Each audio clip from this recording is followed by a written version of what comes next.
I've always been fascinated by serial killers. Maybe because I personally have never loved, quote unquote, following the rules. These guys really don't give a shit about the rules. Like, they break the most taboo rules we have in society. Rules I actually don't want to break, by the way. Assault, rape, kidnapping, torture, murder. And then the sociopath serial killer, they don't even feel remorse over the horrible things they've done. Like, I feel guilty when I forget to set the trash out on the curb on Tuesday morning after my wife has reminded me yet again to do it the night before, and I still forget. I'm like, God, you fucking idiot. Cummins, come on, pull your head out of your ass. Like, I feel guilt and shame over little things like that. These people suffer no guilt, no shame. And in a very sick, disturbing way, it's like they're more free than the rest of us. They do whatever the fuck they want, you know, within the realms of trying to not get caught. But, like, that's their only motivation a lot of times, is they just don't want to get caught. And it's fascinating how they can be, in some ways, just like the rest of us. You know, they're born the same way. They can get sick. They can die. They walk, talk, breathe like the rest of us, but they're not like us. They're almost like a different species. You know, but again, it's that interesting conundrum of, but they're not. But, you know, somebody you know could be one. You know, it's just crazy. And I think another aspect regarding our fascination with serial killers, of which you share, or you wouldn't be listening right now, I think we want to learn more about them so we feel safer. Like, we want to see the monsters coming. We don't want to feel vulnerable to the darkness. So we watch, we read, we listen to their tales. So, you know, so we won't make the same mistakes their victims must have made. Because they must have made mistakes, right? You couldn't just live your life, you know, the correct way and get nabbed by one of these monsters, could you? I mean, we're smarter than that, aren't we? Sure, you know, we must be. We wouldn't let one of these sick fucks get a hold of us. Well, boys and girls, I'm here to tell you this week that real-life monster Ted Bundy probably could have got you. One of the most prolific and disturbing serial killers in American history, Bundy described himself as, quote, the most cold-hearted son of a bitch you'll ever meet. One of his defense attorneys, Polly Nelson, described Ted as, quote, the very definition of heartless evil. Get ready to know maybe a little more than you wanted about the man. Another one of Ted's attorneys, John Henry Brown, described as a rare type of sociopath, quote, a self-aware sociopath. Bundy knew he was a monster. He knew he was evil. Find out more on this morbidly fascinating episode of Timesuck. You're listening to Timesuck.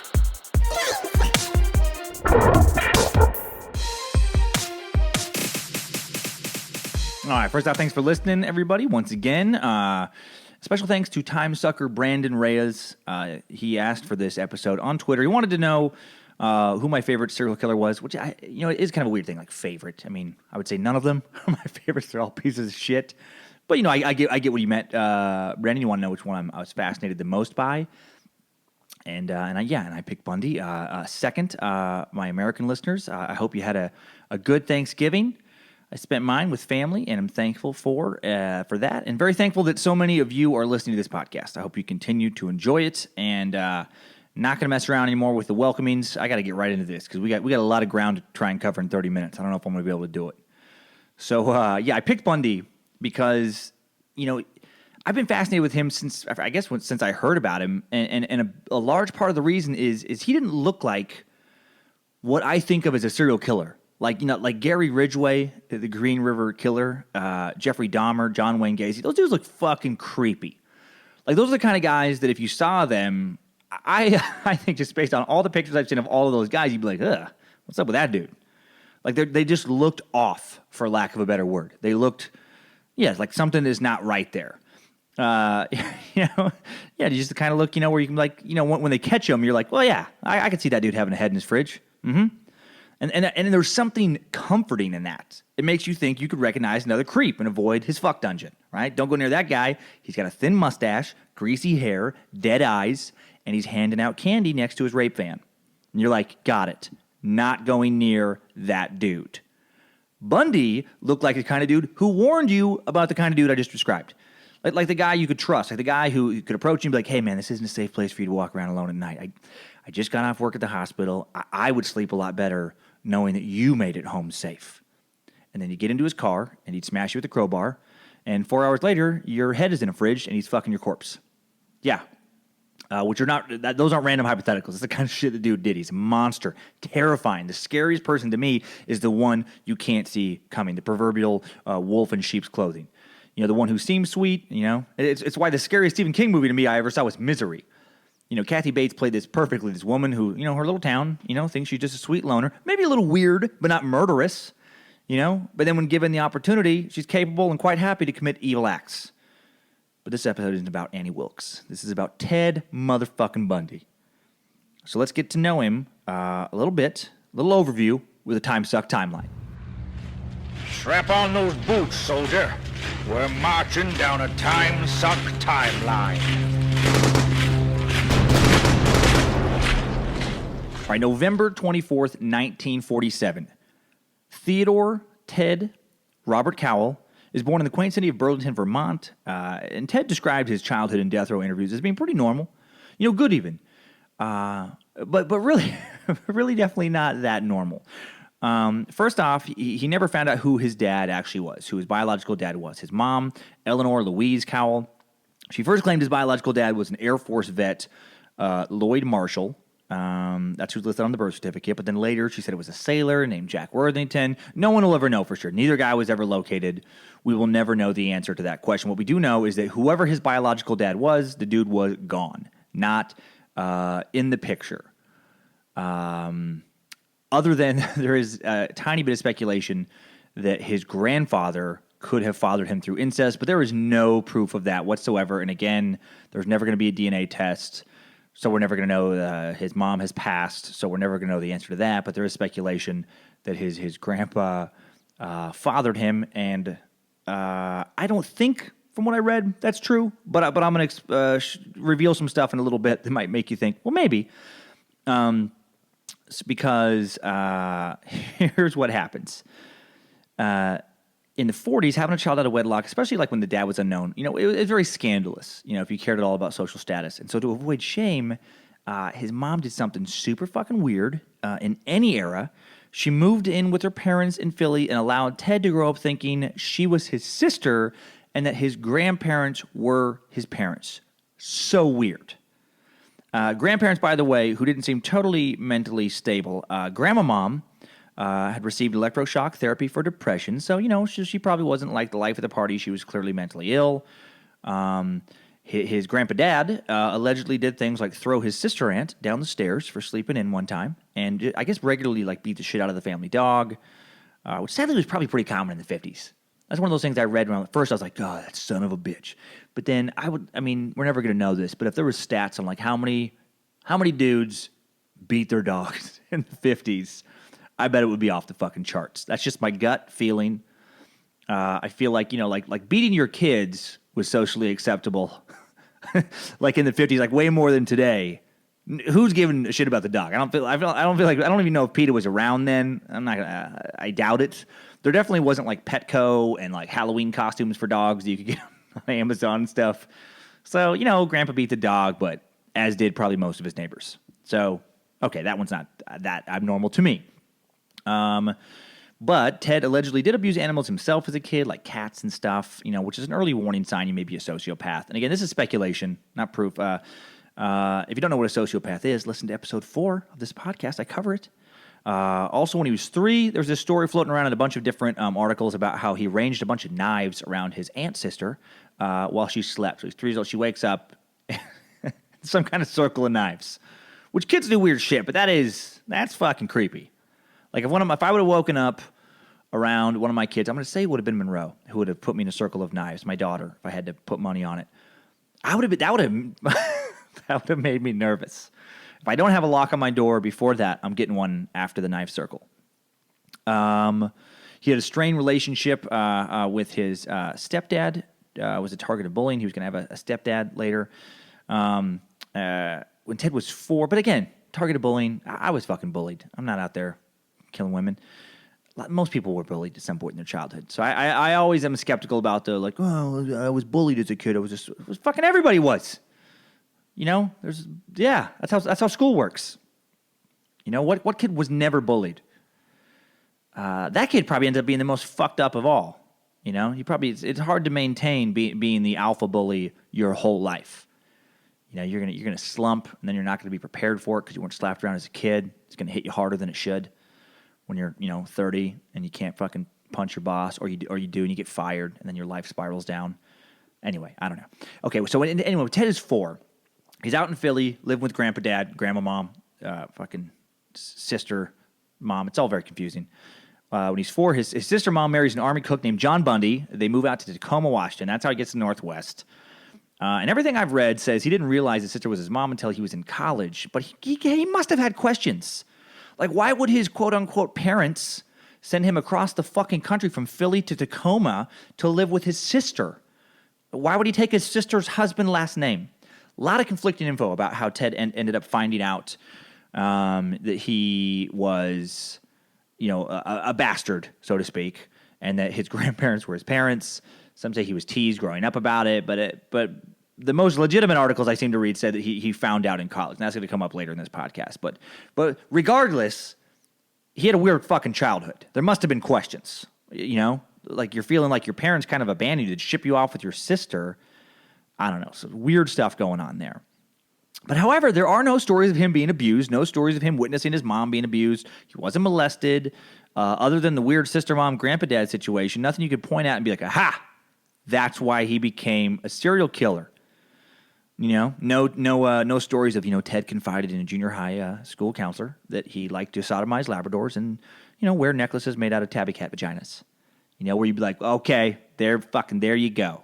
That's how you become a serial killer. You wear cat vagina necklaces. Okay, there's no way he could be like me because I don't do that. No, there's no big, gigantic red flag of okay, that's what set him on that path.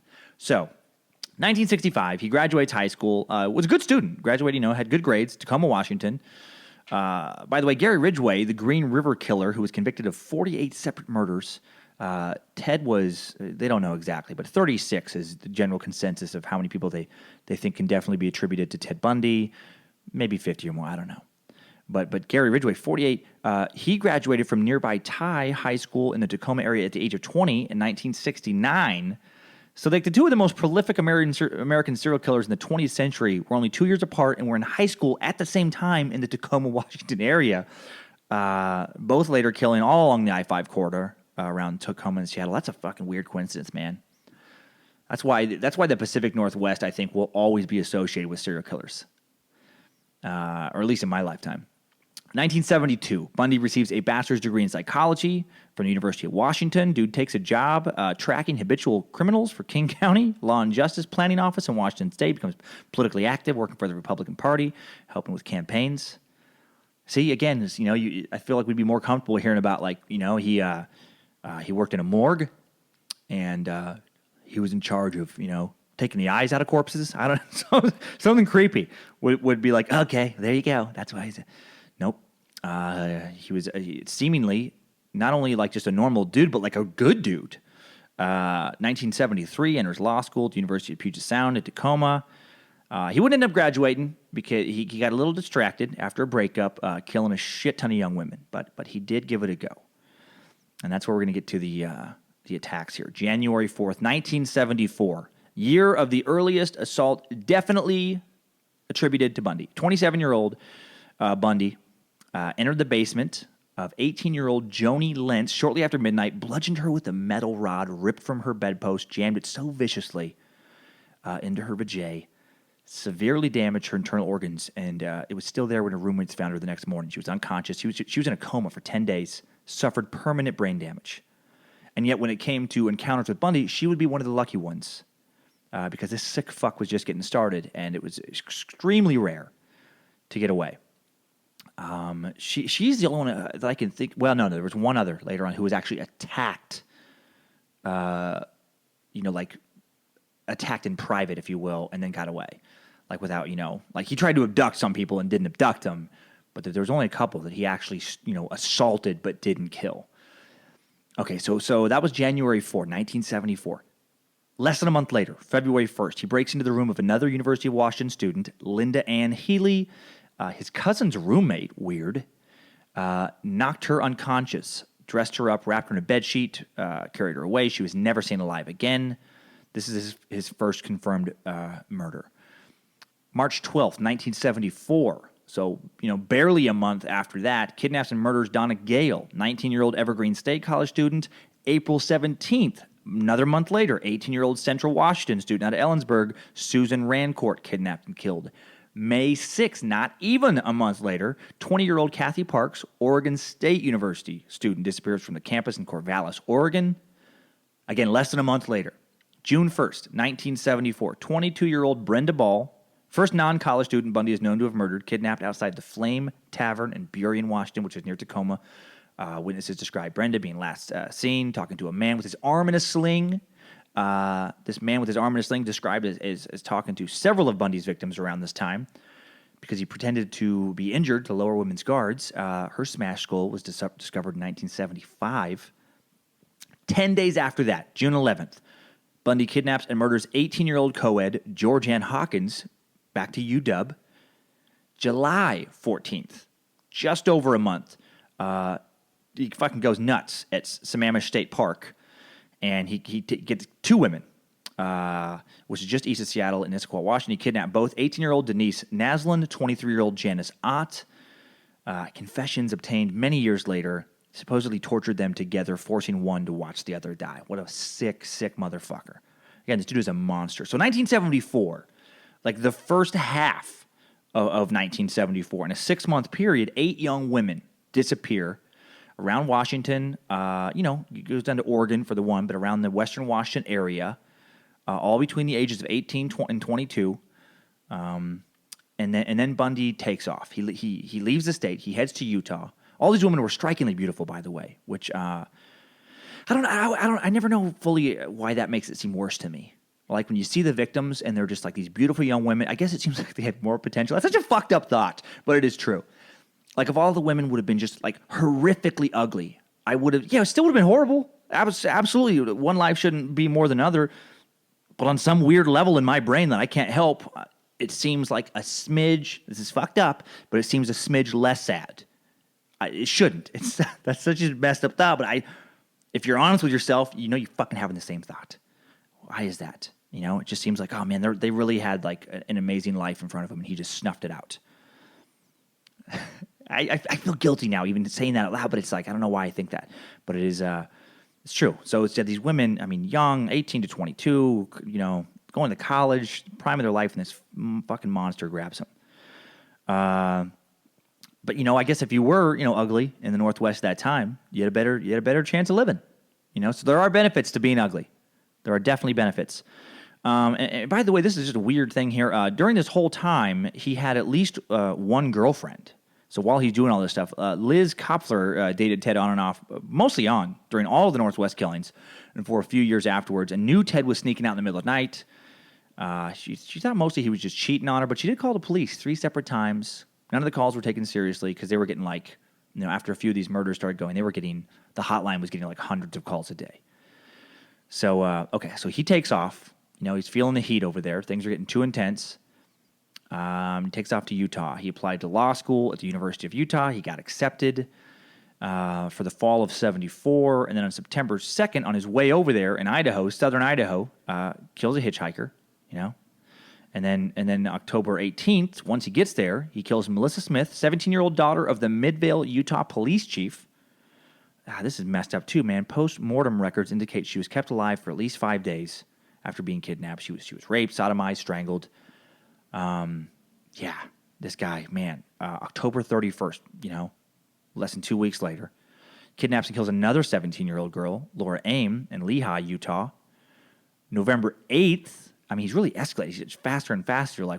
8 days later, he tries to get somebody. Carol Duranch is approached by Ted Bundy, who's claiming to be a police officer. He's he has a uniform on in a Roseland, Utah parking lot.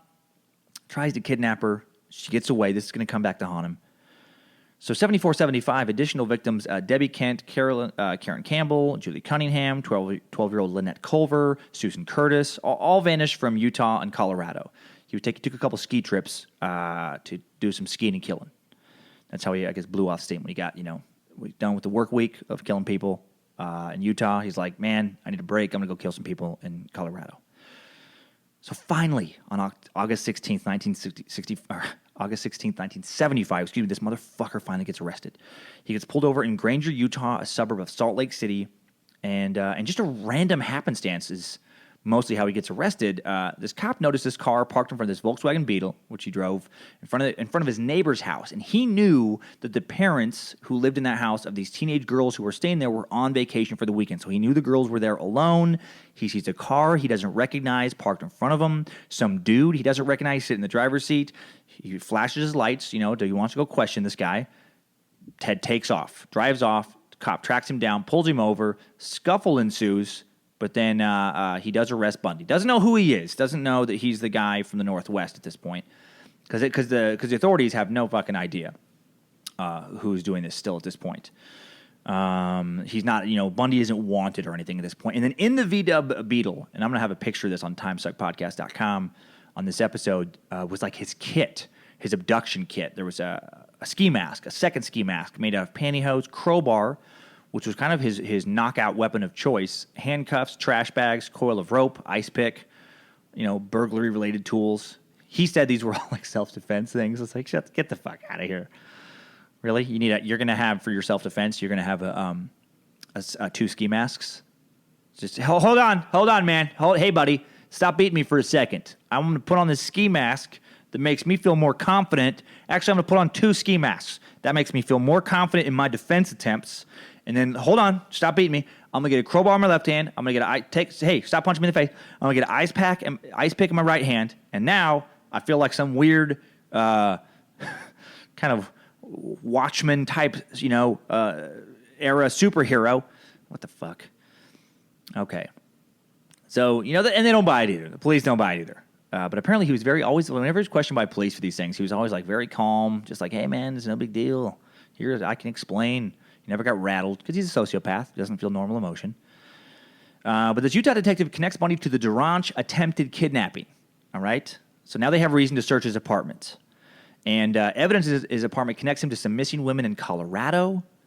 So on March 1st, 1976, Bundy is quickly convicted in Utah for the attempted kidnapping of Duranch. She identifies him. And then he is extradited to Colorado for some murder charges because a couple of the women he killed there, he had like pamphlets and different things, evidence of being in the exact same town and some other things on the exact same day they were taken. So he's enough for him to go on trial. So then June 7th, 1977, he's awaiting trial. He's on trial in Colorado. Check this shit out. This is prison escape number one. This dude, man. This is another thing that made me fascinated about Ted Bundy. He escaped from prison twice after being arrested for fucking murder. Like, I don't even know if anyone's ever done that before. Twice? I doubt it. Not in modern history. So he's in preparation for a hearing in the Karen Campbell murder trial in Colorado. He's taken to the Pitkin County Courthouse in Aspen. He said he needed to go there and, get his affairs in order. There's a court recess. He was allowed to visit the courthouse's law library. And then he jumped from a second-story window and just ran off. How do they not have fucking bars on this window? He just runs off. He did sprain his right ankle, but he makes it for like 5-6 days. He gets caught because it's like winter. I'm sorry, it's not winter. What am I talking about? It's June. It's not winter. But he goes out in the wilderness and he gets like lost on this Aspen Mountain. He hangs out in an abandoned hunting cabin for a couple days. He loses his sense of direction. He's trying to get to this town. He couldn't Crested Butte, but he couldn't figure out which way to go. But even though he got caught, before he got caught, there was like a search party looking for him. And check out how charismatic this dude was. A search party fucking runs into him, finds him. Search party member, armed search party member. Ted convinces this guy to be like, nah, man, that's not me. I know. Yeah, I know I look exactly like the guy in that picture. I know I'm all kind of grungy and I've been staying in the cabin and I'm limping from jumping out my window. But that's not. He convinces this dude. This dude's like, okay, yeah, no, I get it. You're just out hiking. Mm-hmm. Yep. You're just, careful, buddy. Don't hike around here anymore looking exactly like a Ted Bundy. And he gets away. But then he makes it to this, finds a car, finds this Cadillac. And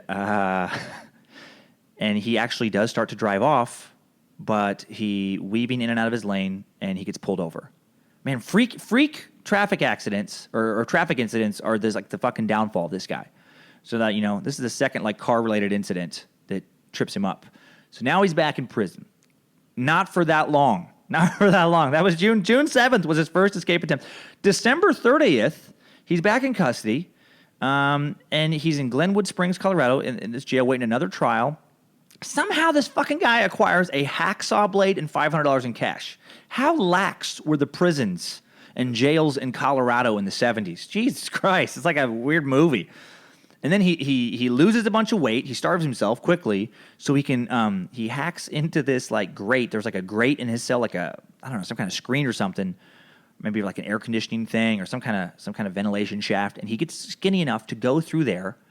Needed the hacksaw for it. Apparently, no one is fucking paying attention to this guy. It's not like he's wanted for murder or anything, or has been charged with murder. And then he just fucking sneaks out. He crawls through, and I guess somebody in the cell next to him was like, "Hey guys, I can hear somebody crawling in the walls." And they're like, "Yeah, fucking laziest cops ever." And he gets out. He gets out, and not funny, but it's just crazy that he was able to escape so quickly. And then by January 8th, he is in Florida. So he escapes in the winter. From a Colorado jail, and 8 days later he's on the loose in fucking Tallahassee. He has an alias of Chris Hagen, and nobody knows where he is. And then by January 15th, in the early hours of Super Bowl Sunday, Bundy strangles two members of the Florida State chapter of the Chi Omega sorority, Lisa Levy and Margaret Bowman, sexually assaulting one of them. Then he assaults two other girls in that sorority before clubbing and severely injuring another girl a few blocks away. So he attacks 5 women, kills 2 of them, leaves town. By February 9th, he is struck again. He rapes and murders a 12-year-old girl named Kimberly Leach in Lakeland, Florida. February 12th, he has stolen a new Volkswagen Beetle. He's having a hard time finding work with the fucking country looking for him. He gets stopped by a Tallahassee police officer, David Lee, gets pulled over, fights with this dude, is subdued, arrested. When they take his prints back at the station, they figure out who the fuck he is, and he's charged with recent sorority murders. And then he goes on trial. He's found guilty of the Florida sorority murders and the 12-year-old girl, but then confesses eventually to over 30 killings. Most of them at the end, which is not just to kind of like delay his execution, by the way. So after all that, he was only convicted of 3 murders, but he gets 2 death penalties for it. And then January 24th, 1989, 11 years after his last murder, at 7 a.m. in the morning, he's executed in the electric chair known as Old Sparky in the Rayford Prison in Stark, Florida. His last words were, "I'd like you to give my love to my family and friends." And then more than 2,000 volts were applied to this piece of shit for a little less than 2 minutes. He was pronounced dead. Crowds outside the prison cheered, sent out fireworks. True monster died that day. Good job, soldier. You made it back. Barely.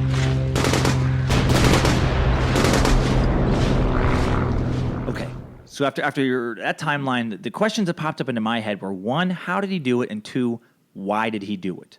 First, let's get into the how. All right, the kidnap method Bundy did. He was big on luring his victims over to like his vehicle by asking for help while he had his arm in a sling. Kind of like the Silence of the Lambs. If you ever saw that movie, it was like, "Oh, could you help me just go to my van?" And then he fucking gets the girl. That was, I'm sure, inspired by Bundy.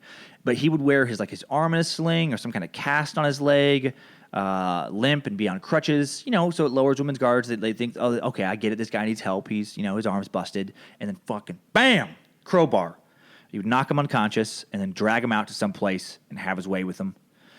After he abducted him, typically sexually assaulted, strangled, death by strangulation, he would drive his victim to some isolated area and spend a lot of time just kind of having sex with the women before and then after killing them. He would come back like a lot of serial killers do and re-assault the corpse until it had reached a state of decay that it was no longer physically possible. This fucking piece of shit, Jesus Christ.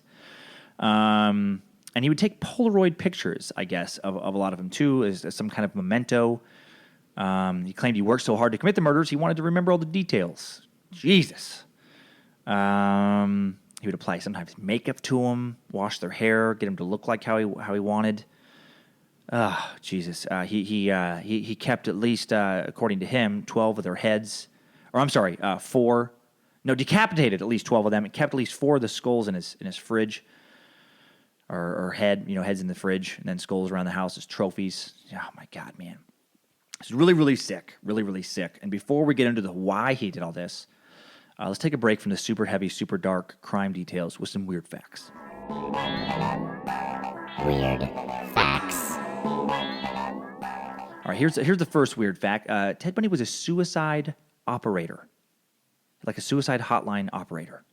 Yeah, in the early 70s, and he worked with future crime author Anne Rule, a woman who ended up writing the definitive autobiography on Bundy called The Stranger Beside Me. And she and other coworkers remembered him as being a skilled volunteer who, quote, helped ease troubled callers and save lives. The fucking irony of that, man. I guess he just wanted to play God. He decide who lives and dies. He rescued a toddler in 1970. A 3-year-old boy who wandered away from his parents fell into Seattle's Green Lake. Bundy jumped into the water, rescued this kid. I'm guessing if it was a girl, maybe he wouldn't have tried as hard. Seemed to have some serious issues with women. He also helped catch the Green River Killer. While he was in prison in Florida, he consulted with Northwest police officers to try and catch the Green River Killer. He didn't. He wasn't caught until years after Ted died, but I guess he tried to do that. And he may have a daughter. Florida law at the time of Bundy's incarceration, I guess you could have conjugal visits like during the trial. Like once he was found guilty and he was on death row, no conjugal visits. From what I understand, you could before that. And he dated from prison and then married this woman named Carol Ann Boone. And supposedly, a lot of rumors around the web say he fathered a child. Can't prove this. No one's ever come forward. And who would? Who's gonna be like, yeah, I'm Ted Bundy's daughter. You bet. I look just like my dad. Weird facts. Okay, so why did Ted do it?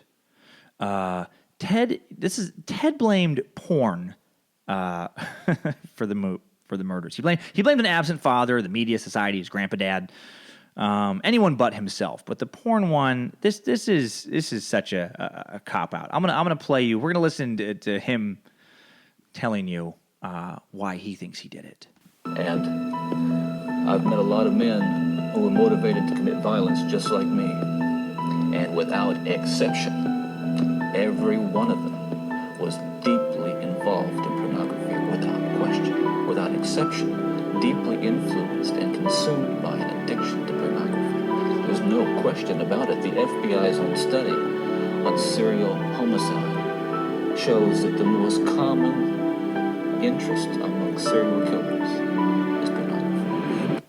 I don't buy it. I mean, I buy that, like serial pornography could be a common interest among serial killers, as it is amongst just dudes. It's a common interest amongst dudes. But like, think about oh my God, the amount of guys who are into porn is fucking staggering. It's not a multi-billion-dollar industry by accident. And how many people are out there just chopping up women? Very, very, very few. There's not enough, even close, to make any type of like correlation. To me, this is just him. Like, he doesn't want to be like, no, I'm a complete fucking piece of shit. I'm a monster. And yeah, I'm an evil fuck. Which he did say earlier. He's not saying that now. That interview was like hours before he died. And I just don't buy it. I just do not buy it at all. I think there's no cause and effect relationship. I think certain people are just broken in a certain way that makes them more susceptible to violent acts. They have a violent nature, in my opinion. And then, sure, if you expose that violent nature to something like violent porn, maybe that gives them inspiration to do a certain thing to people. But I think they would have done something similarly heinous if they hadn't been exposed to that, And then they would end up blaming something else for inspire them. It's like blaming violent video games or death metal on murder, as people have done. Games, music, porn, it's all fantasy. And only mentally ill people or people with a pre-existing violent disposition are going to cross that line from fantasy to reality. You can get rid of all the porn, violent video games, violent music. People are still going to do fucked up shit. I mean, look at medieval Europe. People were being raped and tortured and murdered constantly. And there was no porn, movies, games, or heavy metal. No one was like, well, I didn't want to hurt those women, but then I heard Blake the Bard's devilish harp solo, and I just needed to stick my dick where it didn't belong. I don't know where that guy's from in Europe. That was like a hodgepodge of accents, as my accents usually are. But you know what I mean? It's like, come on, dude. No. Yeah, later in the video, he does say, he's like, we are not inherent monsters. We are your sons, your husbands, blah, blah, blah. and pornography can reach out and grab any of us. No. What a piece of shit. You just rationalize yourself as the fucking victim. That's what makes me really mad about that. Really, dude, you're the victim? Oh, I was a great guy, but then, porn got a hold of me, and now I just carry the guilt of raping and torturing all those women and girls, but really I was being tortured and raped too by porn. The old circle of rape and torture. No, you're a monster. 1.2 in the video, he says, it snatched me out of my home 20 years ago. Oh, God.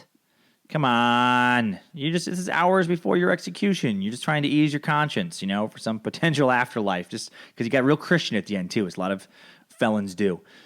Sorry, God. Yeah, I'm a Christian, right? I just need heaven after all the hell I've been through. Boy, just jerking off to all that porn and killing all those women. It was pure hell.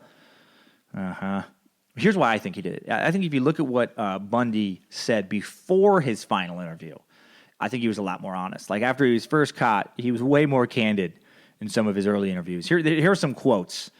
One is, I just like to kill. I wanted to kill. Another one is, murder is not about lust and it's not about violence. It's about possession. Dude was clearly very into control. With the time he spent with the victims afterwards, even the suicide hotline operator, he liked feeling like in control of people's lives, clearly. Another quote, what's one less person on earth anyway? Sadly, I relate to that one a little bit. Sometimes when a shitty person dies, I'm like, okay. But he took it a little far. Quote, you feel the last bit of breath leaving their body. You're looking into their eyes. A person in that situation is God. Okay, again, clearly about control. And then the sociopath thing, he says, another quote of his from early on is, I don't feel guilty for anything. I feel sorry for people who do feel guilty. Sociopath. And now, another thing I wondered, though, too, was why did he just start doing it at 27 years old? What was there a catalyst? Yes, there was. In late 1966, 19-year-old University of Washington student Ted, shy, meek, slight in frame, guy who was picked on in high school, never had a serious girlfriend, he enters a relationship with the gorgeous and wealthy California girl Stephanie Brooks. Brooks was Ted's whole world. Everything that I've read about this points that he was madly in love with her, madly in love with Stephanie. She cared for him, but not as deeply. And after her graduation from UW in 1968, she breaks off the relationship, heads back to California. She said she didn't see a future in Ted, and this fucking sticks in his head. She didn't think he was ambitious enough. And so he kind of dedicates his life. He decides, I'm going to go to law school, all these things. And there definitely is a coincidence where a lot of his future victims bore a striking resemblance in age and appearance to Stephanie. Same kind of hair done the same way, same frame, same facial structure. So that happens to him. He gets this breakup. And then, right after the breakup in 68, early 69, is supposedly when he's out in Burlington, Vermont, visiting family, and finally learns about Grandpa Dad and all that shit. That's going to fuck your head up. Just boom, boom. Big breakup. Oh, and by the way, your family's not who you think they are. Yeah. So okay. You take somebody who's already, clearly has something inherently wrong with them, and then you add those two pieces of the puzzle, not good. And then apparently right after he those two things, he goes from being shy and timid to kind of cool, cold, focused. And again, tries to become the man that Stephanie he thinks would have wanted. The law school, he goes in. But then, so right after he enrolls in law school, he's dating this other girl. But then he goes on the side and he gets Stephanie back. He gets her to fall back. She likes this new Ted. She likes this new focused Ted, this in-control Ted. Woos her, asks her to marry him. And then 2 weeks after they get engaged, bam, cuts off contact for good. And I think, again, this is about control. He's fucking in control now. He calls the shots. It's not a coincidence that just a few months after that, that's when the Pacific Northwest murders begin. And that's when he goes on a killing spree. As long as he's not incarcerated, he is killing just a few months after that. And he was just a sick little fuck of a man who clearly didn't handle rejection well. He was very intelligent and very deep his ways, and he just spent the rest of his life, hurting women after being hurt himself. It's like, oh, I wasn't good enough for you before. Fuck you. Now you can feel the pain of being rejected. Oh, and I'm not going to go talk to a therapist about this. Instead, I'm just going to brutally murder people who remind me of you. Live out some sick fantasy. And so that is Bundy. That is the gist of who he was and what he did. And now, without further ado, top 5 takeaways. Timesuck. Top 5 takeaways. Top 5 takeaway number 1, Colorado was a great place to be incarcerated in the 70s. Apparently, fairly easy to let yourself out. Number 2, don't hitchhike, especially if you're a young, attractive woman. You know, the few times I've actually seen a young, attractive woman hitchhiking, I do always have the exact same thought. I'm like, are you trying to get killed? Are you trying to be murdered? What the fuck are you doing? Don't do that.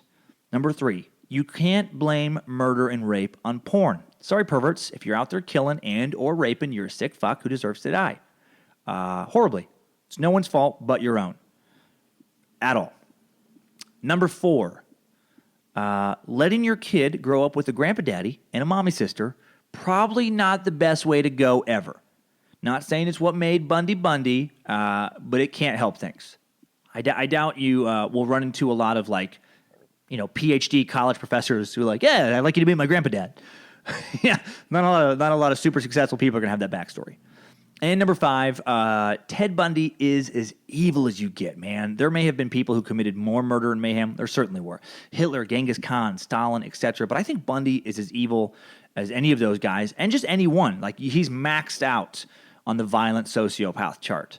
To do such heinous things and in such a personal way. To literally take Polaroids of the light going out in women's eyes. I mean, he wanted to see them be right there in their face when they die. Holy fuck.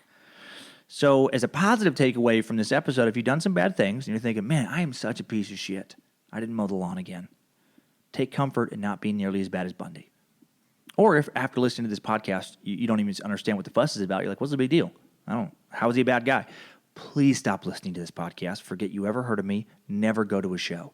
Never, ever go to one of my shows. I do not need an evil fan figuring out where to find me and my head ending up in their fridge.